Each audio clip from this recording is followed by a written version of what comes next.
Mau kemana bang? Aku mau wuduk lagi. Tapi tadi abang cara wuduknya cara wuduk Maliki. Tak batal lah. Aku bernafsu nengok pengantin tu tadi deh. Apa?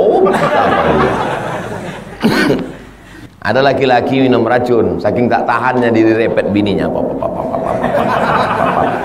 Diminumnya, baygon. Bininya tahu, dituangkannya susu kental manis, keluar balik. Begitu bangun disangkanya udah di surga sama malaikat, sama bidadari. Tengok bininya juga lagi dulu. Alamak.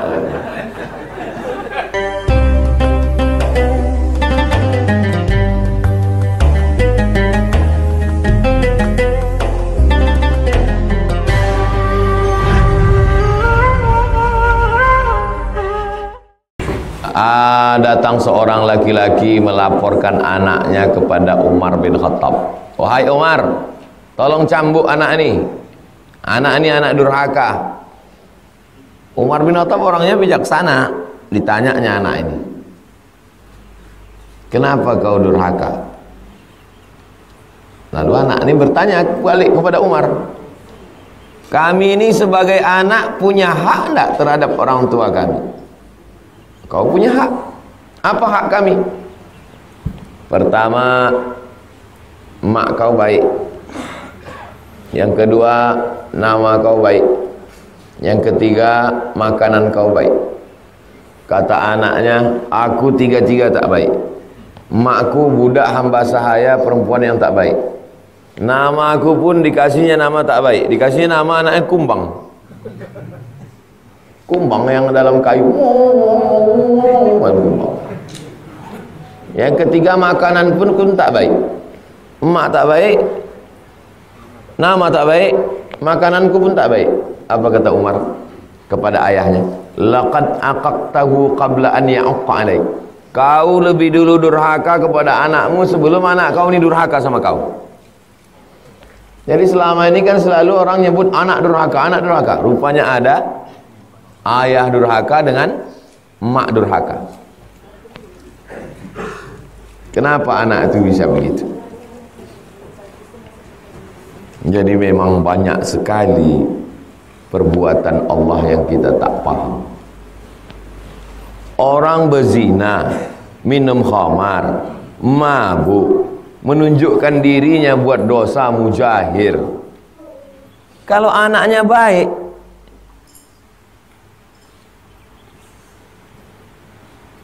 lalu apa lagi dapat kita? Iya kan?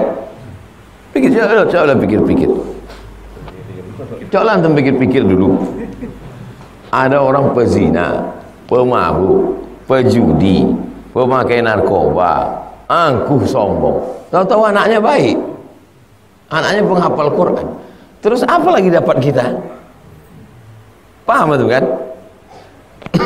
Lama saya berpikir, kenapa orang yang buat dosa, anaknya juga buat dosa? Ya disitulah keadilan Allah SWT. Itu udah adil di dunia itu, di akhirat nanti. Pejabat, korupsi, makan haram, berzina, berjudi, minum khamar, tak sholat, tak puasa, tak pernah pengajian. Jadi ditanya orang saya, Pak Ustadz, kenapa bupati-bupati, wali kota, gubernur-gubernur, pejabat-pejabat itu tak terpikir untuk bangun Islamic Center, menolong pondok pesantren, mengirim santri-santri ke Mesir, ke Yaman, ke Makkah? Padahal kan tinggal tanda tangan aja itu kan. Tahun ini kirimkan 100 santri, 50 ke Ahqaf Yaman, 50 ke Al-Azhar. Bisa apa tak bisa? Bisa. Kenapa 5 tahun, 10 tahun tak dibuat sama sekali? Kenapa tak terpikir di otaknya untuk berbuat baik? Lama saya berpikir, kenapa ya kok tak terpikirnya? Saya pergi ke Morowali. Morowali, Sulawesi mana itu? Sulawesi Tengah. Morowali, Sulawesi Tengah. Saya ngetes saja dari itu. Di situ ada bupati bukan gubernur. selama dia menjabat bupati, membantu 21 pesantren. 21. Satu pesantrennya 1 miliar tiap tahun. 1M, 1M, 1M, 1M. Mengirim, dia satu periode. Selama 5 tahun jadi bupati itu, dia mengirim 70 anak morawali ke Yaman. Jumpa sama saya dengar ceritanya gini, saya jumpa. Betul Bapak mengasih 1 miliar 1 pondok? Betul Pak Ustaz.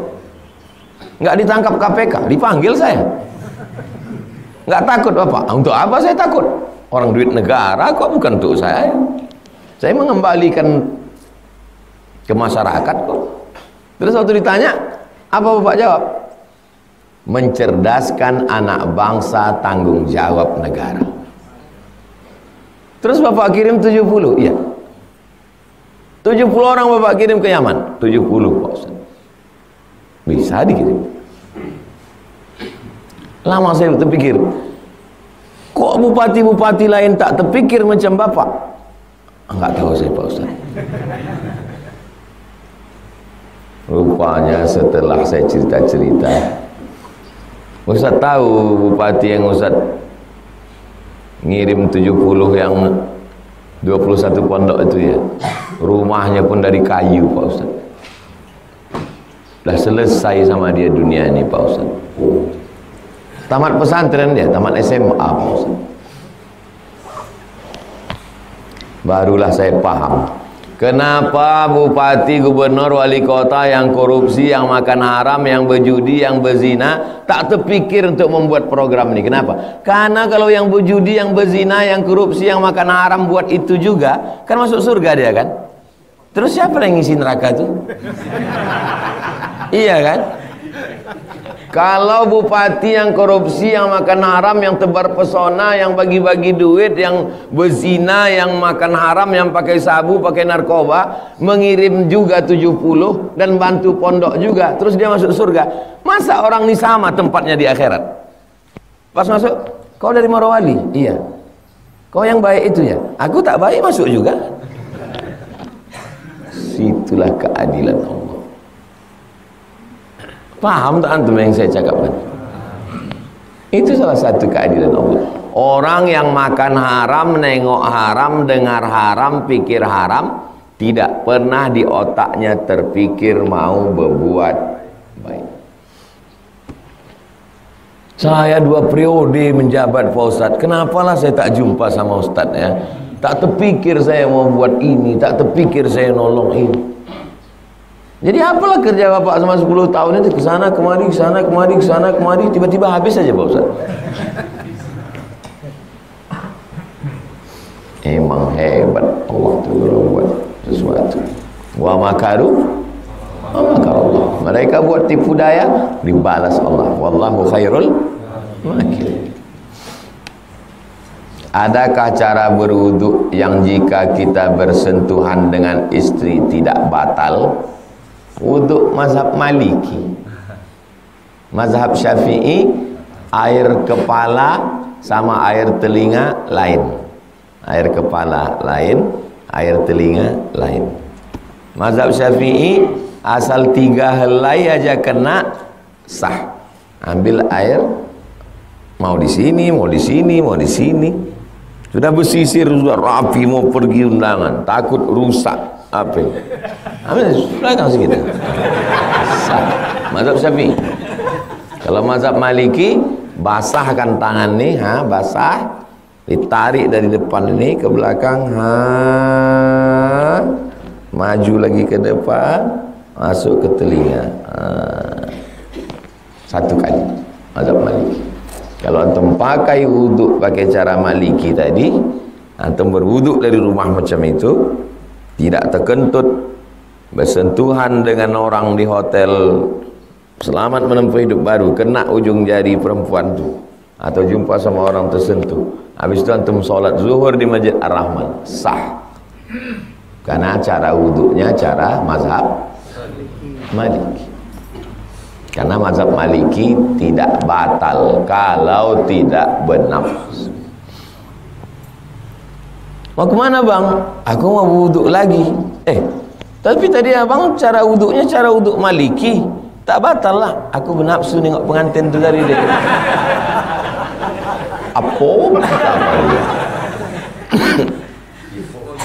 Sama aku kau tak berwuduk kata dia. Pengantin tu berwuduk, gatal kata dia. Karena istri suka bercanda. Setelah saya berwuduk, dia suka godain menyentuh saya, batal. Karena bini kau bercanda pasti kau bernafsu.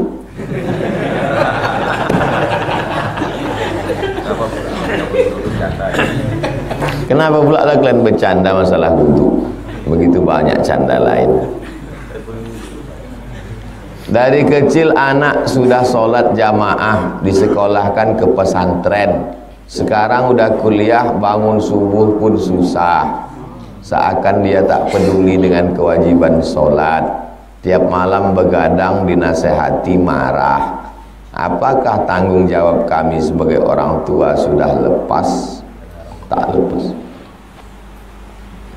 Saya kalau membaca-baca begini, lama saya heran. Heran saya tuh kok bisa anak itu tak takut sama orang tua. Kok bisa dia tak takut? Karena kami dulu, kami laki-laki dua-dua. Saya, adik saya laki-laki. Tak ada perempuan. Tapi mak ni kalau udah bercakap takut kan. Tak pernah kami berani melawan. Kenapa tak berani? Karena dari kecil terlonjak-lonjak, sudah besar terbawa-bawa, sudah tua terubah tidak. Kalau dari kecil anak-anak itu dibiarkan, tak bisa dia tiba-tiba kita marah udah besar, tak bisa. Kalau udah besar agak susah ya. Dari kecil itulah kita. Kami dulu asal binikannya mata takut. Jadi cemana lah nih Pak Ustadz? Jaga-jaga aja lah. Cemana lagi?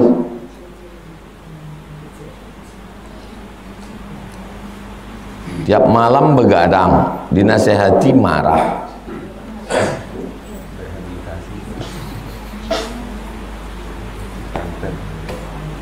Pokoknya tak boleh berhenti. Makanya kalau bapaknya garang, ibunya diam. Kalau ibunya garang, bapaknya diam. Mesti ada yang garang. Kalau saya, mak saya garang. Kami takut kalau dia bercakap. Tak berani. Sampai tuanya tak berani. Maka heran saya kalau ada orang bisa melawan dia sama orang tuanya. Berarti pernah dites-tesnya. Anak ini kan ngetes dia. Kalau ditesnya sekali, tes drive, tes dulu sekali. Kalau ditengoknya lemah kita, dicobanya lagi. Tapi kalau keras kita, jadi mesti keras.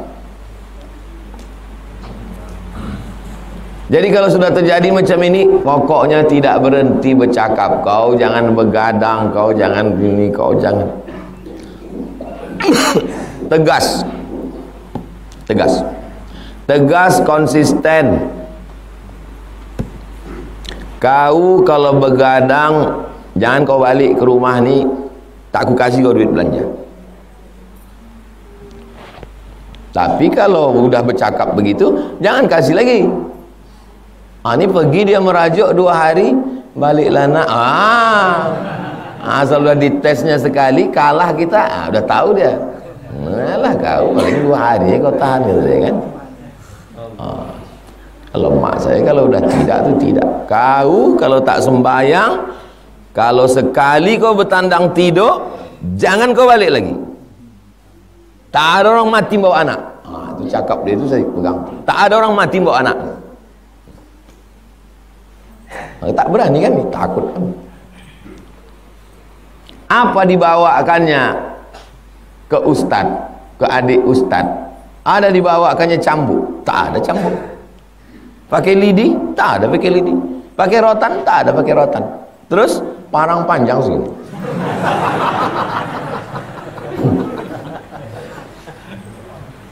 Cemana lama kalau kami main biliar di situ, ada tempat biliar. Cemana lama kalau kami main biliar malam-malam mabuk kami situ. Nah, aku bawakan. Toga aku di atas meja biliar tuh, mana berani kita?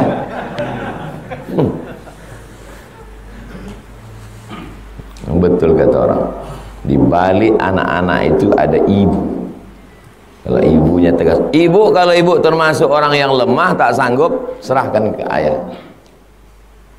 Laki saya lebih lemah lagi Pak Ustadz. Payahlah musyawarah. Apakah ada perbedaan ketentuan dengan takdir? Takdir itu tak usah terlalu ribet jelimet antum mengkajinya. Ikuti aja macam mana hidup Nabi Muhammad. Karena kalau sibuk mengkaji takdir ini, Jabariyah begini, Qadariyah begini, ada takdir mubram, ada takdir mu'allaq, ribet antum. Menghafal istilahnya aja poning kepala antum. Masalah takdir ini ikuti aja macam mana Nabi melewati hidupnya. Nabi itu tahu tak dia tentang semua yang tertulis di Lauhil Mahfuz itu? Tahu tak dia? Tahu kan? Dia kan udah naik ke atas. Naik dia, subhanalladzi asra bi'abdihi lailan minal masjidil harami ilal masjidil aqsa laqad ra'ahu nazlatan ukhra 'inda sidratil muntaha. Nabi itu tahu. Tapi waktu perang Badar, coba tengok perang Badar. Macam mana dia, bagaimana dia berinteraksi dengan takdir. Berkemah di dekat tempat air. Kenapa berkemah dekat tempat air? Supaya pasukan musuh nanti kalah, karena air sudah dikuasai. Pasukan berbaris disusun arah matahari terbit. Di mana matahari terbit? Sini. Di sini pasukan Nabi Muhammad. Baris di sini kata Nabi. Supaya apa? Supaya nanti matahari terbit dari sini, musuh dari sini, silau musuh, 2-0 kalah. 3, Nabi mesti tahu musuhnya berapa, supaya kita tahu kekuatan kita berapa musuh. Malam-malam datang tukang masak mengendap-endap mencuri air, tangkap. Tanya, berapa pasukan kalian? Kata tukang masak, aku tak tahu, aku bukan panglima perang, aku tukang masak ya. Nabi Siddiq amanah tabligh fatona. Berapa kambing kau masak, berapa onta kau masak? Aku masak kambing sekian, onta sekian. Kalau begitu jumlah kambingnya, segitu jumlah ontanya, berarti sekian jumlah kalian. Tahu Nabi. 3-0. Nabi tahu berapa jumlah musuh. Nabi berkemah dekat air. Nabi berkemah tempat matahari terbit. Malam, besok mau perang hari Jumat, malam 17 Ramadan, Nabi berdoa tangan ke atas sampai jatuh sorban. Tak ada Nabi tidur-tiduran. Waktu ditanya Abu Bakar, ya Rasulullah, gimana strategi kita? Menang kita ini udah. Tak usah kalian latihan-latihan, tak usah latihan, menang aja kita ini dah.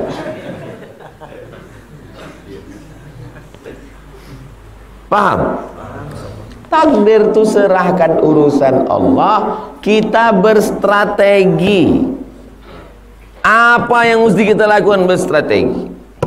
Aku mesti selesai semester 1, semester 2, semester 3, semester 4, semester 5, semester 6. Di semester 6 aku mesti sudah masuk judul. Semua materi ku habis, semester 8 aku tak masuk kuliah lagi, tinggal nunggu wisuda.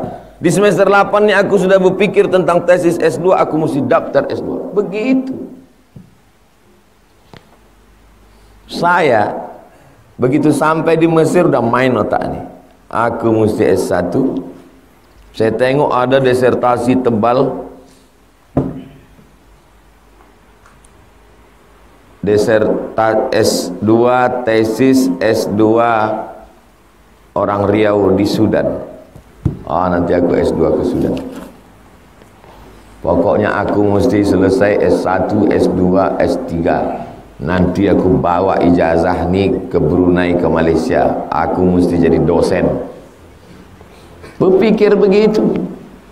Ini sekarang mengkaji masalah takdir sampai gitu ini segala macam, pas ditanya apalah strategi kau masa depan, serahkan pada Allah. Bukan begitu Nabi menjalani takdir. Kalau sudah disusun strategi sedemikian matang, kalah, baru berkata ini adalah takdir qadarullah. Memasang takdir ini simpel saja. Antum nampak anak gadis, tapi antum tak mau buat dosa. Antum kuliah serius, nantilah setelah selesai aku kuliah, setelah aku kerja ada gaji cukup, tak menyusahkan orang tua, baru kupinang dia. Bilang sama orang tuanya, Pak, aku tak mau buat dosa Pak, nanti setelah aku kerja aku datang meminang anak bapak ini. Satur strateginya semua. Ternyata setelah kerja, cincin udah cukup, biaya udah cukup, begitu datang di situ rupanya bapak sudah ngasih ke orang lain. Qadarullah. Terus bagaimana sikap kita kepada Allah? Berarti Allah sudah menyiapkan perempuan yang lebih baik daripada itu. Hubungan kita dengan Allah ini cuma dua. Pertama ridha, kedua husnuz. Itu cuma husnuz. Dulu Ustaz planning S1, aku mesti S1. Selesai S1 tahun 2098 berangkat ke Mesir. Tahun 2000 pergi haji, naik kapal laut. Sampai di Makkah berjumpa sama semua mahasiswa-mahasiswa. Otak ini mencari info S2. Yang mau dicari ini gratis dan bisa haji. Karena haji nanti sambil kerja dapat duit. Kau dari mana? Aku dari India. Cemana di India? India murah. Daging lembu, sapi, daging kerbau murah. Cocok nih India. Dan bahasa Inggris lancar. Everything tutorial. I tell you. Kelebihan India, biaya hidup murah, bahasa Inggris lancar, dan bisa bahasa Urdu. Kya hal hai? Tiket. Tapi tiket mahal kalau pergi haji. Ini untungnya, ini ruginya. Kau dari mana? Aku dari Sudan. Sudan murah naik kapal. Biaya hidup tak terlalu tinggi, tapi cuacanya dua, panas dan panas sekali. Oh, positif, catat. Sudan ini kelebihan, ini kekurangan. Kau dari mana? Aku dari Irak, Mat. Kumpul semua kawan-kawan semua dari Irak. Iya. Ada yang gratis sana, Universitas Saddam Hussein gratis. Haji bisa tiap tahun, haji tiap tahun, naik bis murah, mantap, murah. Naik bis, bisa haji tiap tahun. Bagus. Kalau gitu nanti tahun 2002 aku akan ke Baghdad. S1 Al-Azhar Kairo, S2 Baghdad, Universitas Saddam Hussein. Begitu saya tamat, dibom sama George Bush, rata Universitas Saddam Hussein. Qadarullah. Takdir Allah. Pikir otak ini. Cemana supaya kuliah tak minta duit. Begitu memahami takdir itu. Yang penting aku mesti punya 3 ijazah. S1, S2, S3. Nanti 3 ijazah ini akan kubawa ke Brunei Darussalam, ke Malaysia. Aku mau jadi dosen di sana. Pasang di dinding kamar tuh tulis S1, S2, S3. Saya dulu tuh sekolah di Air Molek. Cari nanti kawan saya yang sekelas sama satu tempat duduk. Buku-buku saya itu saya tulis Profesor Abdul Somad. Kata kawan saya sebangku tuh, Mat, ku minta sama kau, janganlah kau tulis lagi. Jangan kau tulis lagi. Kenapa? Saya bilang, aku takut kau gilo. Tak gila saya.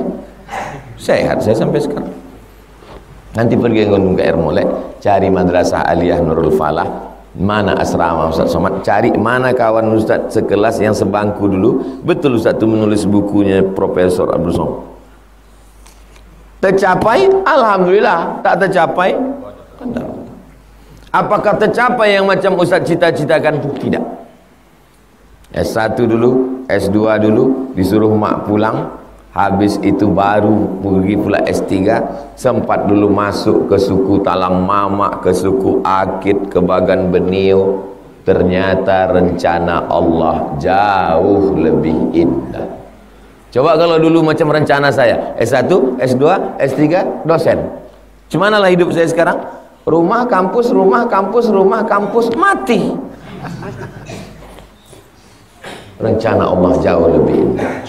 Sekarang 6 bulan sekali saya kuliah umum, Universiti Islam Melaka, Universiti Malaysia Sabah UMS, Universiti Sultan Syarif Ali Brunei Darussalam. Saya tetap mengajar di kampus, tapi saya bisa masuk ke dalam Bagan Benio, bisa buat pondok pesantren dengan Ustadz Alnok, masuk ke suku Talang Mama, buat pondok lagi di Seberida.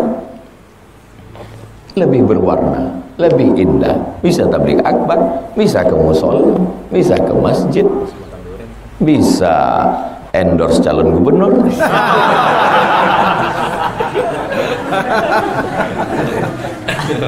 Ternyata menurut Anda kau cocoknya di sini, man. Coba antum bayangkan andai saya cuman ngajar di kelas, kan mubazir suara saya ini. Kecuali saya memang orangnya tak berteriak. Pelajaran kita hari ini bagaimana kita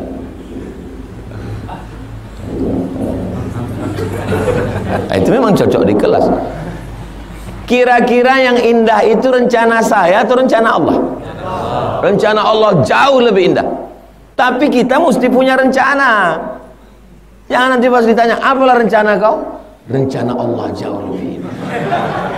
Kau buat dulu proposal kau, baru nanti Allah juga punya rencana punya kau. Ketika tak sesuai rencana kau ini, ada rencana Allah yang jauh lebih indah. Itulah memahami takdir. Saya tak mau kalian sibuk menghafal ayat takdir, hadis takdir mubram, takdir muallaq, takdir. Paham aja tentang masalah takdir ini, beli kitab 50 Aqidah Ahlus Sunnah wal Jamaah Kiai Idrus Ramli. Ada contoh, kirim ke grup, di situ lengkap semua udah. Antum pahamnya, menjalani takdir, jalani macam Nabi Muhammad SAW. Buat program, buat planning, tercapai, alhamdulillah. Tak tercapai, qadarullah. Hubungan kita dengan Allah dua. Pertama ridha, kedua husnuz.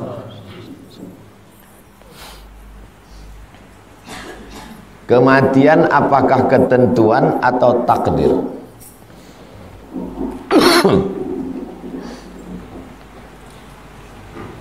Ada tukang racun. Tukang racun meletakkan racun di ujung kelingking. Kelingking ini panjang. Itu makanya ditutup ini, supaya kalau ada yang berkelingking tak masuk ke dalam. Itu maka air minum itu tak boleh dibuka. Kalau dibuka air minum ini, disetiknya di sana, masuk dalam.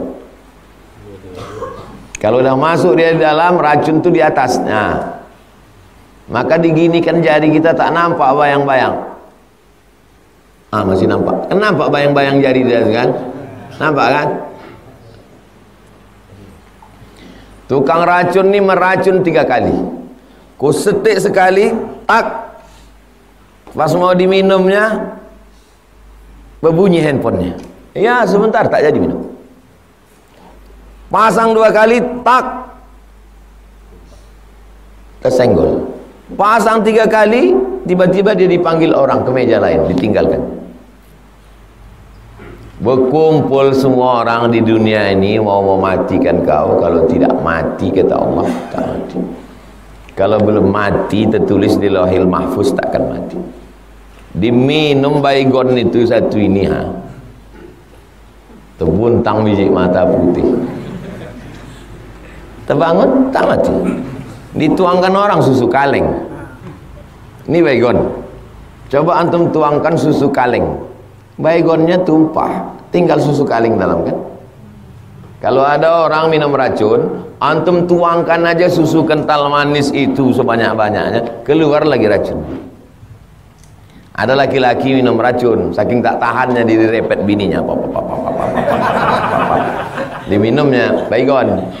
Bininya tahu, dituangkannya susu kental manis, keluar balik. Begitu bangun disangkanya udah di surga sama malaikat, sama bidadari. Tengok bininya juga lagi dulu. Alamak.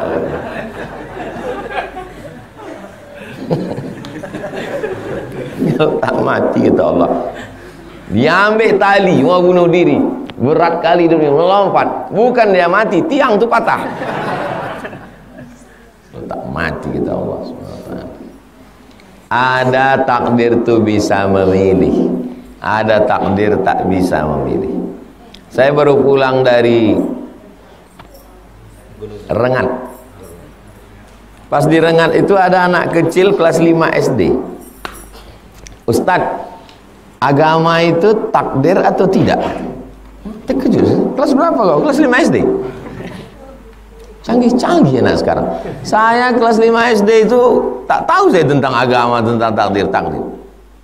Hebatlah anak. Kalau saya mau jawab iya atau tidak mudah aja. Tapi saya mau anak ini berpikir. Saya ambil gelas. Saya tanya sama dia. Kau dulu, kamu orang apa? Aku Melayu Pak Ustaz. Melayu mana? Melayu Riau. Jadi Batak, jadi Cino, jadi Melayu. Jadi Batak, jadi Cino, jadi Melayu. Kau? Aku Melayu Pak Ustaz. Menjadi Batak, jadi Cino, jadi Melayu ni takdir dipilihkan Allah atau kau milih sendiri? Aku milih Pak Ustaz. Jadi kau milih jadi Melayu ni? Oh tidak.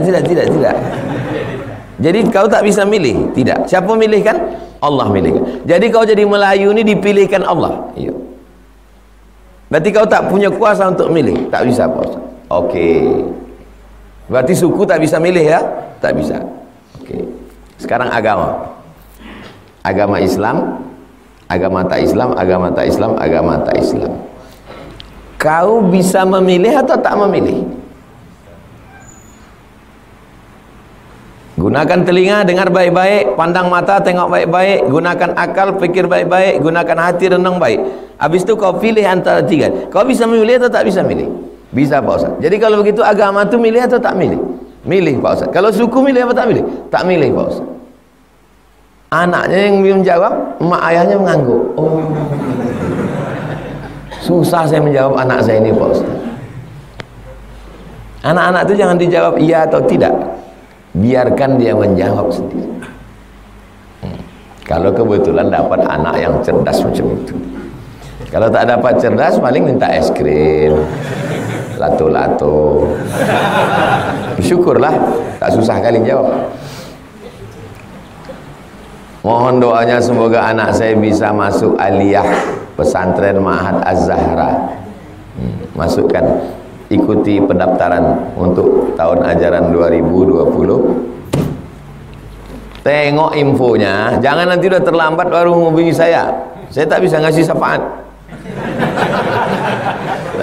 Siapapun yang datang, mau anak siapapun, saya bilang saya tak tahu. Saya sudah serahkan ke ustazah. Ikuti infonya, tengok pendaftarannya, ikuti tes. Mudah-mudahan lulus insyaallah. Bagaimana mengikuti imam yang kurang tepat bacaannya? Kenapa dia bisa jadi imam? Kenapa dia bisa jadi imam? Imam itu mesti fit and proper test. Imam Masjid Ibadur Rahman, masjid dekat almarhumah mak saya dulu, itu 2 orang mahasiswa UIN, satu dah tamat, bagus. Saya ketua masjid. Kalian di sini berganti-gantian. Jangan sampai Salafi maju, nanti diambilnya masjid nih. Sementara tak ada pilihan lain untuk jadi imam. Mana pun tak bisa. Mesti ada diangkat imam, dipilih imam. Jangan dibiarkan maju. Saya memiliki ipar pecandu obat terlarang, narkoba. Tahu saya pakai bahasa lembut-lembut. Ketahuan setelah nikah dengan saudara saya 3 bulan sesudah nikah. Ini pelajaran. Nanti kalau ada perempuan adik kalian, fit and proper test. Tes urin dulu. Sikapnya pun mulai kasar dan tak mau ibadah lagi. Apa sikap kami sebagai keluarga Pak Ustadz? Kirim S2 ke Bandung.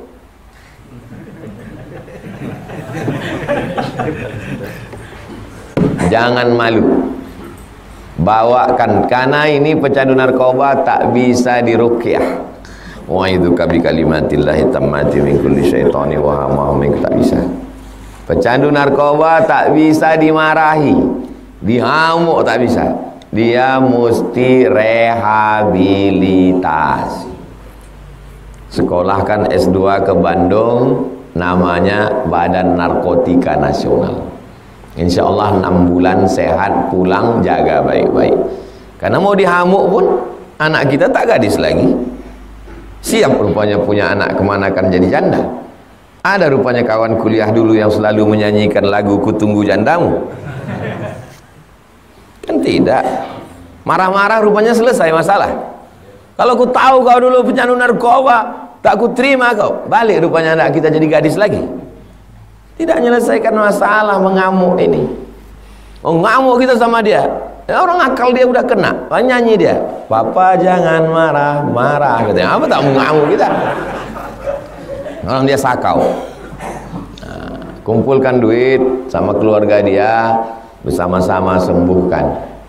Memang cakap saya ini banyak orang tak menerima, tapi beberapa tempat, anak saya ini Pak Ustadz narkoba begini bono. Saya bilang kirim ke BNN. Oh Pak Ustadz ini malulah kami. Nah, kalian kalau dengar cakap aku. Setelah dikirim ke BNN, datang saya bertamu. Ustadz tadi yang gendong anak itu, itulah anak saya itu Pak Ustadz. Udah sehat Pak Ustadz. Alhamdulillah. Dulu kau tak percaya. Sehat. Ikut cakap saya. Kirim ke BNN. Cari nomor BNN. Sehat insyaallah. Ala hadhihi niyyah al-Fatihah. A'udzubillahi minasyaitonir rajim. Bismillahirrahmanirrahim. Alhamdulillahirabbil alamin, arrahmanir rahim, maliki yaumiddin. Iyyaka na'budu wa iyyaka nasta'in. Shiratal mustaqim. Shiratal ladzina an'amta 'alaihim ghairil maghdubi 'alaihim waladdallin. Amin. Allahumma shalli 'ala sayyidina Muhammad wa 'ala ali sayyidina Muhammad. Assalamu alayka ya Rasulullah. Allahumma inna nas'alukal huda wat tuqa wal 'afafa wal ghina. Kami memohon hidayah, memohon ketakwaan, memohon menjaga diri dari haram dan syubhat. Berikanlah kami kecukupan. Allahumma ja'al hadzal balada baladan amina. Jadikanlah Riau, jadikan Indonesia negeri yang aman dan damai. Allahumma rzuqna imaman adila. Berikanlah kami pemimpin yang adil dan amanah. Allahumma khtim lana bi husnil khatimah wa la takhtim alaina bi su'il khatimah. Rabbana atina fid dunya hasanah wa fil akhirati hasanah wa qina azabannar. Wa sallallahu ala sayyidina Muhammad wa ala alihi wasallam walhamdulillahi rabbil alamin. Taqabbalallahu minkum inna minkum taqabbal ya karim. Assalamualaikum warahmatullahi wabarakatuh.